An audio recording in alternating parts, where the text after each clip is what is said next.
Hi అండి. Welcome back to my channel. ఈరోజు దొండకాయ ఫ్రై ఈజీగా, టేస్టీగా ఎలా చేసుకోవాలో చూద్దాం. దానికి కావాల్సిన ఇంగ్రీడియంట్స్: వెల్లుల్లి, పచ్చిశనగపప్పు, మినపప్పు, ఎండుమిర్చి, కరివేపాకు, జీలకర్ర అండ్ దొండకాయలు.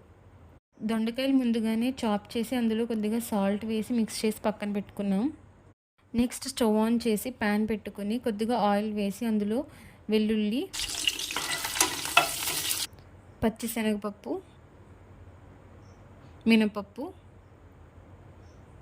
కొద్దిగా జీలకర్ర, ఎండుమిర్చి, కరివేపాకు వేసి బాగా ఫ్రై చేసుకోవాలి.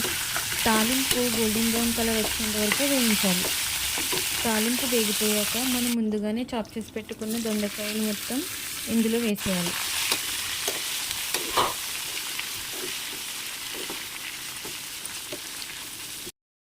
అందులో కొద్దిగా పసుపు వేసి బాగా మిక్స్ చేసుకోవాలి. అన్ని వెజిటేబుల్స్లో కన్నా దొండకాయ మగ్గడానికి కొంచెం టైం పడుతుంది. దొండకాయలు వేసాక హై ఫ్లేమ్లో పెట్టి 5 నిమిషాలు వేయించుకుంటూ ఉండాలి. తర్వాత మీడియం ఫ్లేమ్లో పెట్టి మూత పెట్టి 5 నిమిషాలకు ఒకసారి తిప్పుతూ ఉండాలి.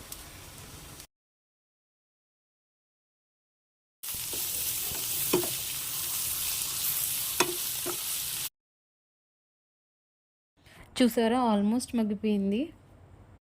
మగ్గిపోయిన తర్వాత ఇందులో కొబ్బరి తురుము యాడ్ చేసుకోవాలి. కొబ్బరి తురుము యాడ్ చేసిన తర్వాత తిప్పకుండా 5 నిమిషాల పాటు దాన్ని అలానే మగ్గనిచ్చి చివరిగా ఒకసారి మిక్స్ చేసుకుని మనం సర్వ్ చేసుకోవడమే.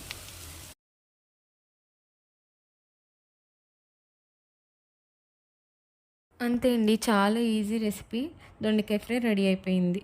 థ్యాంక్ యూ అండి. Thank you for watching my video.